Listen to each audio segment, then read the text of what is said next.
আজানের সময় আমরা নানাবিধ কাজ করতে থাকি, কিন্তু আপনি জানেন কি আজানের সময় কোন কোন কাজগুলো করতে নেই? ভিডিওটি পুরোটা দেখলে আপনি বুঝতে পারবেন আজানের সময় কোন কোন কাজগুলো করতে নেই। নাম্বার 1, আজানের সময় কারোর সাথে কথা বলতে নেই। নাম্বার 2, আজানের সময় কাউকে সালাম দিতে নেই। নাম্বার 3, আজানের সময় কারো সালামের উত্তর দিতে নেই। নাম্বার 4, আপনি যদি কোরআন শরীফ পড়তে থাকেন আর সেই সময় যদি আজানের শব্দ শুনতে পান তাহলে আপনাকে চুপ থাকতে হবে।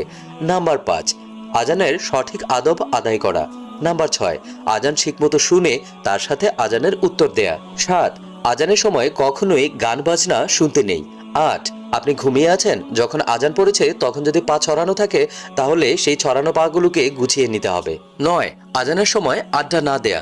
10, আজানের সময় আজানের শব্দ পরিপূর্ণভাবে যদি না শোনেন তাহলে আল্লাহ আপনার উপর নাখোশ থাকবেন। ভিউয়ার্স, আল্লাহ আমাদের সঠিক আমল নিয়ে বেঁচে থাকার তৌফিক দান করুন।